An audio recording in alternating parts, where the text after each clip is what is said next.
Hey, everybody, this is Carl White broadcasting from the secret headquarters here at the Mortgage Marketing Animals /Freedom Club. And you're listening to Loan Officer Freedom, #1 podcast in the world today, because they knew that one day the infamous Jami Clark would be joining me. How you doing, That's Jami? Right. I'm doing good. So Jami, for those of you that don't know, so by the way, we just got our millionth download on the podcast. 1 million downloads.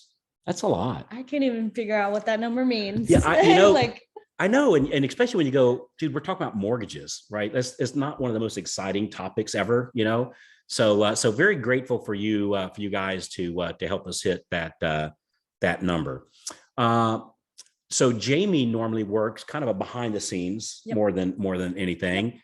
And you help produce the podcast that helps us get to that 1 million downloads. So yeah.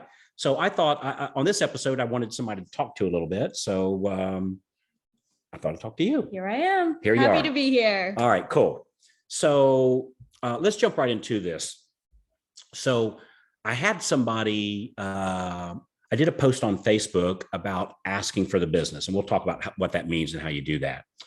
And, you know, I find like asking for the business is the easiest, fastest, simplest, cheapest, like best way ever to ramp up our mortgage business, right? Because Jami, if I ask you, if you have any friends, family, or coworkers just looking to buy, sell, or refinance, and you give me a referral, how much did I spend on that strategy so far? Just your time. Yeah. So $0, right? And then if you refer me somebody and we go to closing, I make, I don't know, let's just say a couple $1,000s. So I implemented a strategy that was nothing but words, and I got back $2,000. And the is you would say, no, I don't know of anybody, right? So worst case scenario, you say no. Best case scenario, I make $2,000, right? I like that. So somebody commented on my thing about asking for business, and I love it when people have different viewpoints, right? And I honor those. And I thought we'd discuss this a little bit. I thought it'd be a great topic. And so this person seems like a super nice person, by the way. And I'm sitting here reading the post right now. Says, hey, I don't ask for the business. I generate my own, so I'm not dependent on realtors.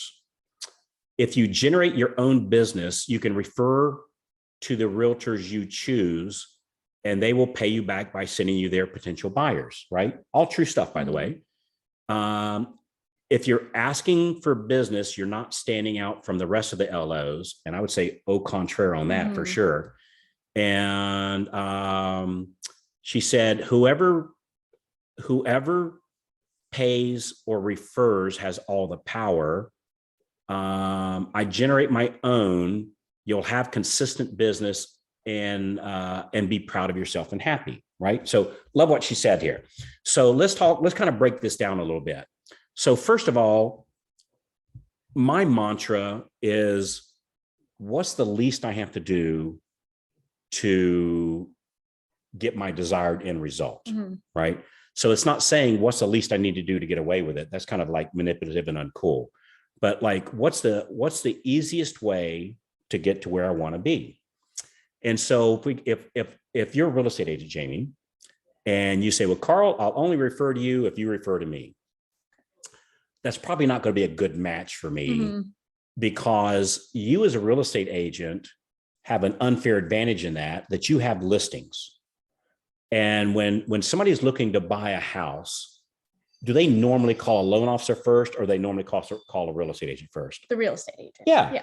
And so for me, it's like, you've got listings, they're already calling you.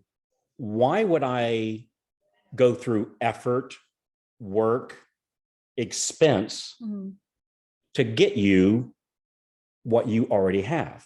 You know, you already got leads, you already got buyers, because if you got listings, you got buyer leads. And so since you already have them, why would I go through the trouble of getting you what you already have when you have what I want? You follow me? Yeah. And so for me, if I try anytime, which I can do that, anytime I step into a process and try to change the regular flow of the river, it's a lot of extra work. why wouldn't I just paddle downstream and get there quicker rather than trying to get the river to change direction and flow upstream? Exactly. And, Yeah. and I end up being like a salmon swimming upstream. Yep. And they get eaten by the bears. I always wondered that. So you ever watch those shows on the salmon, how they swim Yep. upstream? Yep. You're You're going the wrong way. They're going the wrong way. There's a bear up there. What are you thinking? You're going to get eaten, Yeah. right? So if they would just swim downstream, it totally freak the bear out and they wouldn't get eaten, right? So, but yeah, so why would I go through the trouble of doing something that you already have, and we can go into the natural flow of things, right? To me, that doesn't make any sense whatsoever. And another part of that is like let's say I'm generating my own leads, which we can do that, right? It's very expensive. And so to do that, we're going to have to be running ads somewhere, like let's say Facebook ads. And so first of all, I have to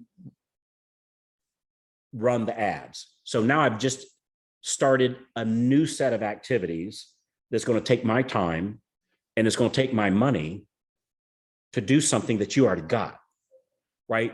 But let's say I do that on Facebook, running Facebook ads. We actually had this happen. So I start running Facebook ads and I'm generating leads, and Facebook says, hey, you can't run that ad anymore. We're not allowing that kind of ad to be done anymore. Yep. We are one person's decision for completely being out of business.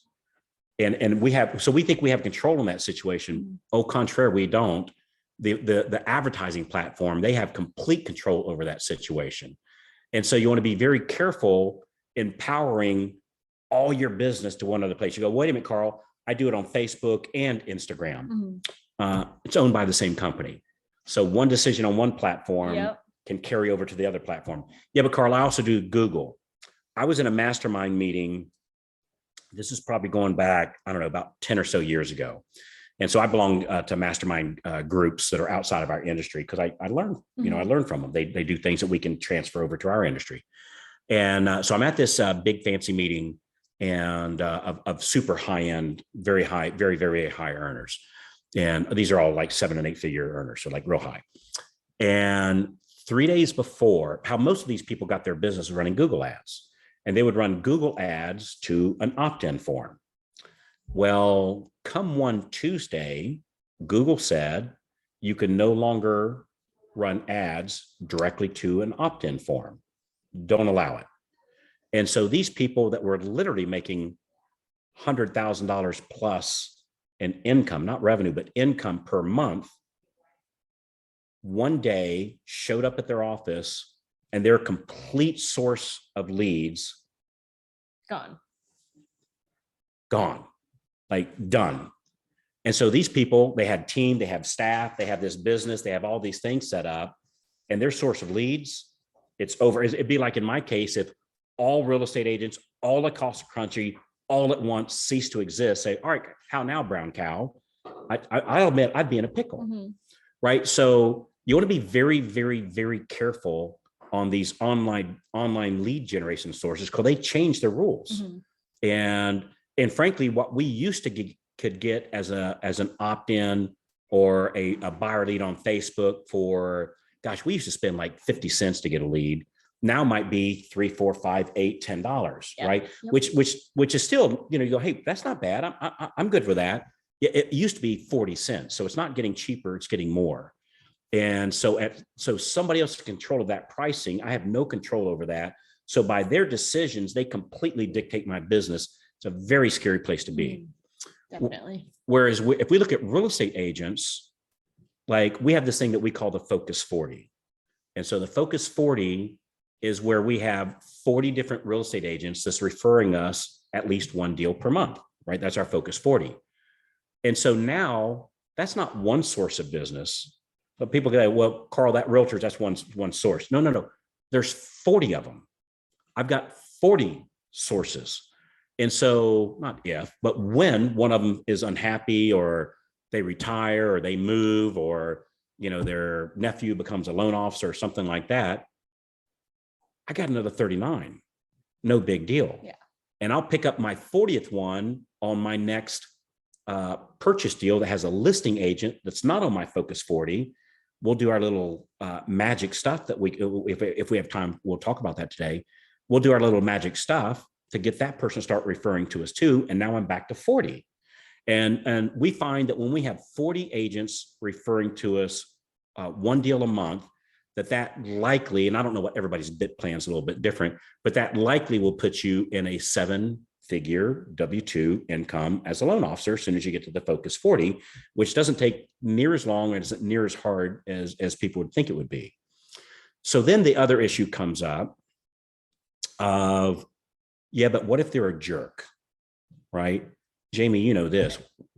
We don't like jerks. Yeah, and we don't work with them. We don't work with them. Because we are empowered by the sheer volume that we do, that we can be picky, right? So when I only had 2 agents referring to me, if I lost one, I lost half. Right. Scary. Yeah.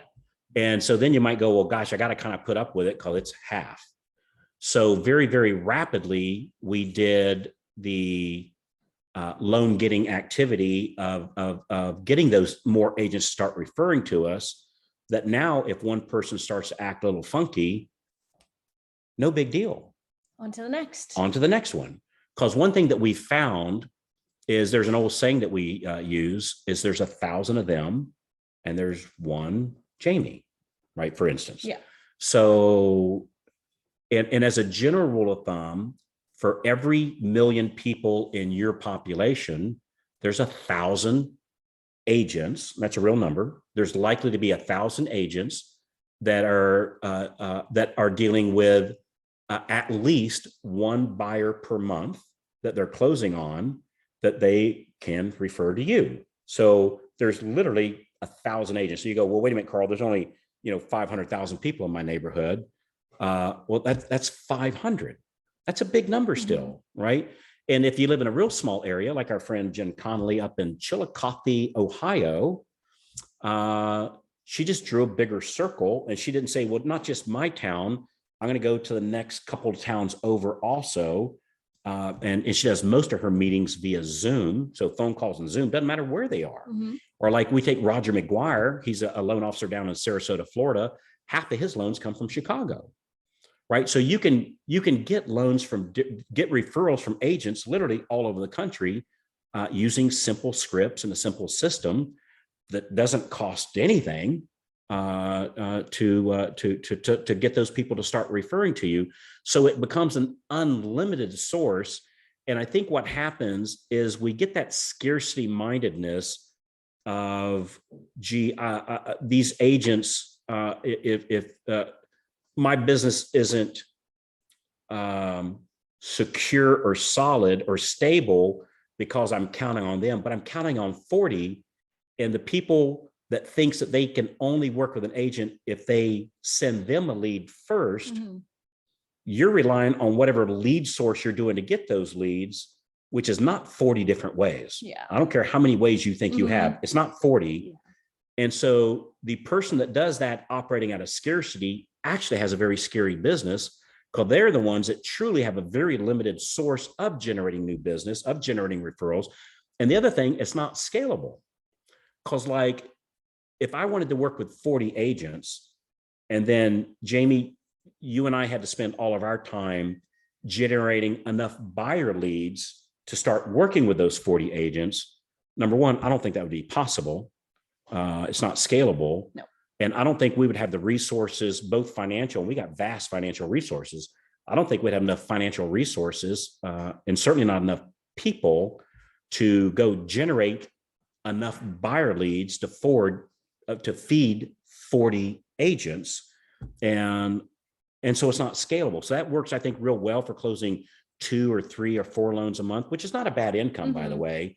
But if you want to have an epic income, and not just so you get the new Rolex watch or the new whatever Lamborghini or whatever that is, but that you can set up a legacy for you and your family, and help set up scholarships for other kids going through college, or over here, we help housing for single parents with children.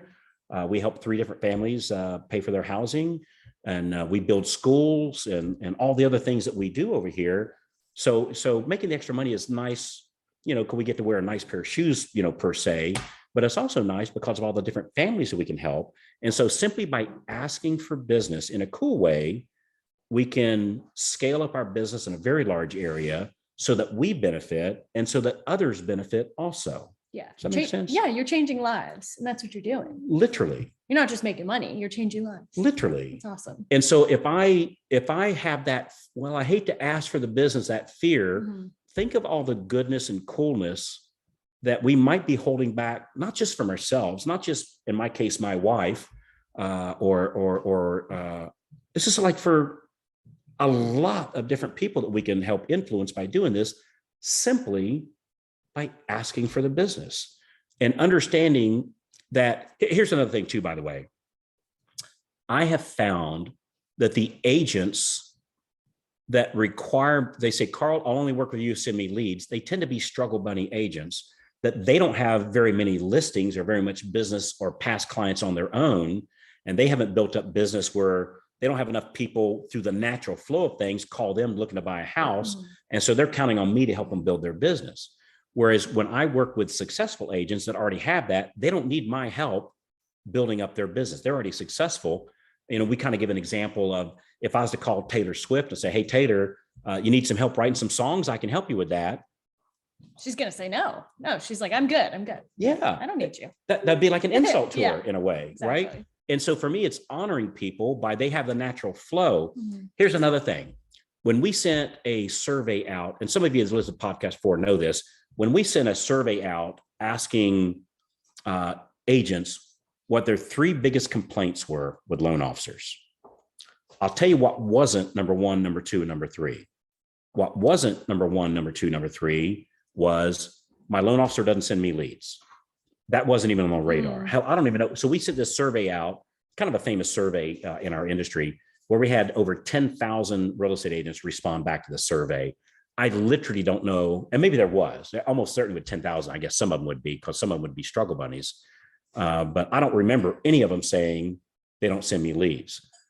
Number 1 complaint. No follow-up? Yeah, that was number 2. Oh, number 2. No, okay. but that's right. But that's So number 1, don't close me on time. Oh, okay. Number 2, we have a file in progress. I don't know what's going on. And number 3, I send over a lead. I never hear back from them.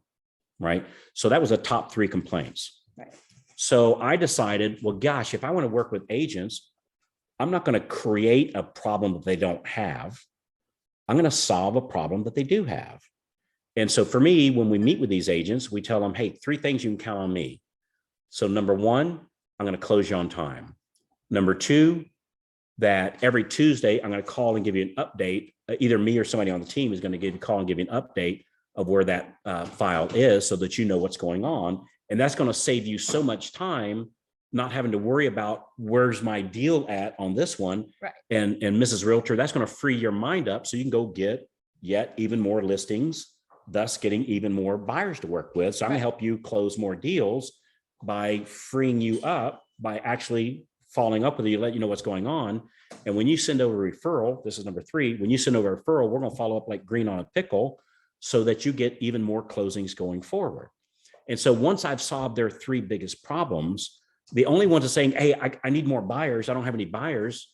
Those are the struggle bunnies, right? And not that we don't honor them, right? It's just we don't actively pursue working with them because it may or may not be a good use for our business time. They might be awesome people. I'm not judging them as a person, right? Because when I first started, hell, I didn't have anything going either. I was a struggle bunny, right? We've all been struggle bunnies. Yeah, we all start off that way. Yeah, nobody starts off epic, right? And so I just found that when I'm working with the right people, they just want me to close on time. They want me to let them know what's going on in the loan process, and they want me to follow up on their leads like green on a pickle. And when I did that, that just solved everything. Changed everything. It did. Yeah. So I think we've kind of covered most of it here. Let's see. So I'm not real big on them counting on me to send them leads because number 1, it disrupts the natural flow. Number 2, I feel like I'm swimming upstream. Number three, the expense of it and my time commitment of doing that, it would be horrible. Number four, it's not scalable. Another thing to think about, and number five, the sources that I'm using to generate those leads is likely somebody else's platform like Facebook or Instagram or, insert in, LinkedIn, insert in social Google. Very, very dangerous, like very, very dangerous thing to do. The other thing is, let me tell you the last thing real estate agents want. The last thing they want is for me to go get a bunch of Facebook ad leads from the general public, which have a close ratio of about 1% to 2% at best. They don't. Good. It's not good. No. And they don't want me to get a dump truck full of these 1% to 2% leads and dump on their desk saying, here, weed through all this stuff. They're not going to follow up on them in the first place. And if we're the ones that's weeding through that 100 to find those 1 or 2, again, that's not scalable. It's not a good use of my time. Definitely not. Where if I can just find agents that are already doing the business, that already have the borrower through the natural flow, and I went through no expense to it whatsoever, why wouldn't I do that? I've always thought, we got the best gig ever as loan officers, because we have this arm. I don't mean this in any uncool way. I just think in pictures sometimes, and I always get this mental picture that the real estate agents are nothing but an army of ants out scouring the countryside, looking for our next lead for us. So we don't have to find leads. We just have to find agents that already have the leads, because they're out. They're my little army of I don't know, helpers is the right word. I don't mean I'm kind of losing the right word here, but they're my sales force going out and looking for the people for me. Why would I not want to do that? Why would I not want to, in a cool way, leverage their efforts to take me further? And then they're going to leverage my efforts in making sure those people close. They've got the leads. They just need to convert those leads to closings. So there's two parts to a sales business. There's traffic and there's conversion. They got the traffic. We got the conversion. So it's a team effort. It's 100% of a team effort. It's just like you and I, Jami, we leverage each other's talents, right? Definitely. Yeah. So I have the talent of interviewing amazing people like yourself, right? Right. And then you have a talent of taking this recording and making me sound good and uploading it in. So we have 1 million downloads, because I'd have no clue how to make that happen. Yep. Right. That's no me. clue. Yep. Yeah. And so we leverage each other's talents. One's not better than the other. One's not more important than the other. And if I was to spend my time trying to figure out how to do your job, not a good use of my time, because it'd take me weeks or months to figure out what you do. And then I'm still not going to be as good as you, because it's not my natural flow. Right. And while I think you could do my job way easier than I can do your job, you tell me that you'd rather work on your part, right, and leverage my talents to help you get further in your career. Right. Right. And so when we leveraging each other's talents, that's not an uncool thing. That's a cool thing. Why would I try to wear your shoes and you try to wear mine when my shoes fit me perfectly and your shoes are amazing, right? And when I say that, your talent. So your talent is amazing. Why would I try to do your talent when you've already got it and you're amazing at it? Right. Makes no sense to me whatsoever. Now, one last thing here. Are we doing okay? I think we're doing great. Is this fun? This is fun. Let's do it again. Okay. So I know I do most of yakking here, but I don't know. It just has a better flow if I'm talking to somebody. So you cool with this? Yeah. Okay, cool. Awesome. So here's the last part I want to talk about. We do refer to agents, right? We do refer to agents, but here's how we refer to them. So let's say you're an agent. You refer me a deal. So on Tuesday, I'm going to call and update you of what's going on. But I'm also calling the borrower and the co-borrower. Well, when I call the borrower and the co-borrower, I'm asking them, I give them an update and I say, oh, by the way, Mr. and Mrs. Jones, and I call the borrower and the co-borrower separately because they have different friends, different work people, right? I call them up and I say, hey, here's your update. We're on time for a smooth and flawless closing. Everything's looking good. By the way, do you have any friends, family, coworkers looking to buy, sell, or refinance? I'd like to help your friends out too. And we get referrals, not from every person, but from a lot of them, a good percentage. Well, when you give me a referral of one of your coworkers, I now refer that to the agent, you say, where the buyer's agent that referred me this deal, you referred me to Mr. and Mrs. Jones. So on my Tuesday update call to them, when they refer me to somebody, I call you, say, hey, Jamie, remember Mr. and Mrs. Jones at 123 Main Street? I do. On my Tuesday update, I asked them if they have any friends, family, coworkers looking to buy, sell, and refinance. And they said they got a friend that's looking to sell their house. And so here's your lead from the deal that you just gave me. And oh, by the way, Jamie, this is how this works. You refer me more people. When I call and do those updates, as soon as they give me a referral, I always refer them back to the agent that referred me to that person. And that person, Mr. and Miss Jones, has your name branded on their foreheads in my file right now. So anytime they refer me to somebody, I'm going to refer them back to you. Does that sound cool? Yeah. Yep. So you're wanting to update anyway. Oh, by the way, here's a referral from you, right? We do the same thing on when we call the past database. So once we close these people, Realtor Jamie, we're going to be calling these people 4 times a year with a special script that we use and asking for referrals again on the phone calls, the snail mail, and the emails that we send out to them, and marketing to our past database, which is very, very effective for us. That we often get referrals from them next month, 6 months, year. And again, they've got your name branded to them. So when they refer somebody, I'm going to refer them back to you. Does that sound good? Yes.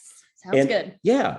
And then when we call them on our pre-approved and looking days, when we call the people that's out shopping for houses as pre-approved and looking, again, we ask for the business, because that's what we're talking about here today. Do we ask for the business?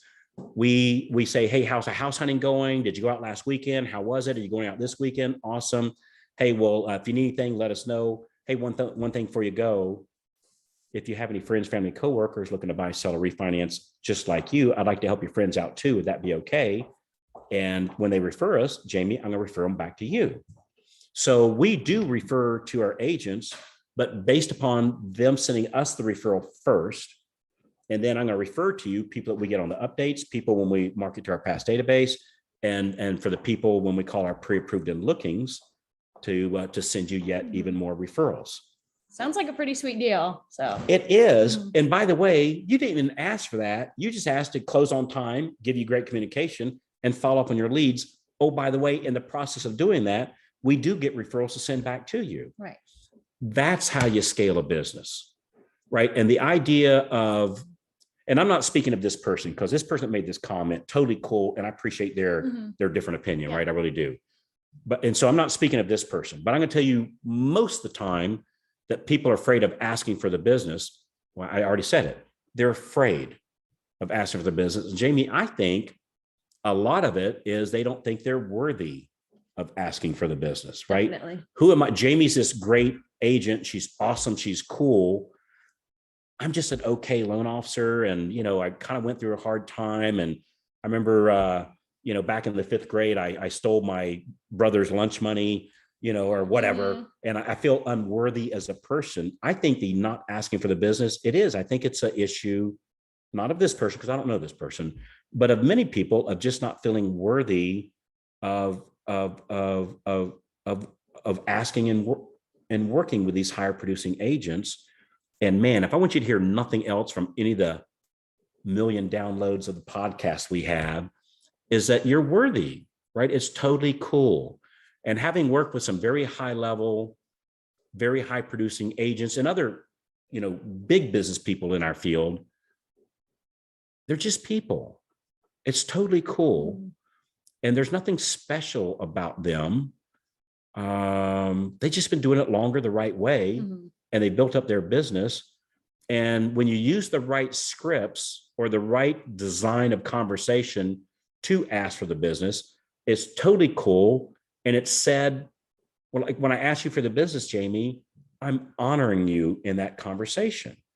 And you're worthy of being honored, both in this hypothetical situation we're using and in real life. Thank you. You're worthy of being honored. And when I honor you, you, like everybody else, would appreciate. I know I appreciate it when somebody says something nice to me. I appreciate that, right? That's totally cool. Definitely. And when you say something nice to me, I want to do something nice for you, right? That's, the tit for tat kind of thing. That's how it works. And so, yeah, it's totally cool to ask for the business. It's not anything weird at all. We map out, once we ask for the business, once you refer to me, I'll be able to refer back to you doing my updates, the database, and my pre-approved looking calls where we ask for the business. Yeah, if you want to ramp up your business like really, really super fast, just ask, right? Steve Jobs has this famous recording where if you don't ask, you're not going to go very far. And not everybody says yes when I ask. Hell, most say no. Mm-hmm. But those that do, man, it's epic. Like our team, I think we closed, and this is just off the top of my head, so it might not be exact number, Yeah. but I think last month our team closed 481 loans for the month. Big number. Just for the month. Just for the month. Oh, wow. Big number, Wow. right? That's a big number. And we do it just by asking, like this, following these processes, what we're talking about. To my knowledge, and I might be off on this, but other than doing research, because we do it for the training purpose, so we do these podcasts, we're doing all kinds of stuff for research. Right. We don't do any, let me send you a deal first and then you start to work with me. I don't think we did any of that, like none of it. And that's how we can ramp up to these really, really big numbers, right? To some people might go, well, I can't even picture that number, right? I couldn't either until I started doing this, right? I started just like everybody else with 0. And then closed 5 loans, and then 10, and then 20, and then started building a team, and now it's hundreds. And it's just by simply following these processes. That's what this whole podcast is about, just sharing what's working and what we're doing. So this is not a debate, will this work? No, this is a case study of it's working. And we're not unique, that there's literally hundreds or thousands of loan officers we helped over the years that's doing this very same thing. So did I miss anything? No, I think you hit it all. Did we cover it? I think so. Yeah. So total respect for the person that had a different opinion. Yeah. And I'm just sharing why I think the way that I think. And maybe you thought that would be helpful. So I think that's it. I do have a little comment. Well, let me hear it. So I think a lot of people operate in a fear-based mindset. And personal experience, I do as well. I think we're all kind of raised like that. It's just kind of, you can take the first step, but be careful, this bad thing might happen. And I think a lot of us let that fear kind of cripple us. And I'm not going to lie, like I was scared to film the podcast with you. Yeah. But once you do it and you put your best foot forward and you're like, okay, I'm going to do it, even if I'm just sitting here and whatever, or in this case, asking for the business. I think if we just let ourselves get into this uncomfortable situation, it can pay off. And my cheeks even get red when I say this because I'm a little nervous, but once you speak up and you say it, then you got it. I'm nervous too. I just, like you, do it anyway. And good things happen, right? Good things happen when we put ourselves, quote, out there. And you know what? A good friend of mine has this saying, and I hate, sometimes I hesitate saying this because it might come across as not fun. But he told me, he said, Carl, you got to risk looking stupid. You got to risk looking stupid. So nobody's going to look stupid by asking for the business, even though it might feel that way. Like when I have a title company come by my office, hey, Carl, can we do your title work? They don't look stupid. I've never once thought, I may or may not sit on business. Yes. I don't sit there going, wow, that idiot. I never think of people like that. But for some reason, you always have that thought like, oh, I bet that's what they're going to think about all day long. Yeah. But no. But it doesn't happen. No. So I think you did a great job. Thank you. Yeah, great job. So, hey, thanks for all of y'all for listening. Hey, if you need help mapping some of this stuff out and you go, well, Carl, how do we, what do these scripts look like? And help me map out a plan for approaching, how do you find these agents and what do you say to get them to start referring to you, like exact scripts? How do you make sure that they're closing enough business to be worthy of us, giving them a call or looking to meet up with them? And what do we say on that first call? And what do we say on the follow-up calls? And how often do we do it? And what does our team look like? Like anything at all like that you want help with, hey, we'll help you free of charge. What we'll do is if you go to freedomclubdemo.com, what we'll do is we'll do a 45-minute to an hour private one-on-one Zoom call with you. It'll be the exact same kind of call that we do to our high-level loan officers in the Freedom Club. Right. And we'll give you a free sample. Because I've always thought, like, if you want to demonstrate, like, if you want to show people that you can help them, oh, I don't know, why don't you actually help them? Right. Yeah. And so that's what this is. There's no credit card, no trial or anything like that. You go, hey, Carl, what's the catch? Really, there's no, there is a catch. The catch is I'm betting that you'll get so much value and so much actionable items to do in that one simple 45-minute call that you'll go, dang, I'd like to do this again. Right. And then we can talk about that. Right. But if you get that one call, you go, totally got it, done. I'm good. Thank you very much. Totally cool. And you can do another one some other time if you want to. It's like totally cool. Right. So freedomclubdemo.com. Hey, I just want to say thanks so much for all of you for helping us hit that 1 million downloads. That's a lot. That's awesome. Especially for, congratulations. Hey, we're talking about mortgages here. Right. This is not like the most entertaining. Yeah, we're not talking about the NBA or the football or Tom Brady nope. or the Kardashians or anything. We're talking about mortgages, yep. So thanks so much. And I know how it happened. It happened because you guys, well, first in big part to you, Jami. So I appreciate what you do. Thank you. And then for you guys that's listening, forwarding this to your friends and introducing them to us. I really, really, on a very personal level, I appreciate that. So thank you very much. And so yeah, I'm expecting. So I know we're doing a mastermind retreat for our Freedom Club members in LA. I think it's like next year we're doing it in LA. So I bet we're going to walk down the Walk of Fame. Oh yeah, and we're going to see a star for Jami and Carl. Right. On the Walk of Fame, right next to each other. Yep. I'm seeing that. I'm seeing that. So, hey guys, thanks so much. Thanks for forwarding this to your friends. Thanks so much for the reviews. That helps also. And we'll talk to you on the freedomclubdemo.com. So thanks again. And we'll talk to you when you call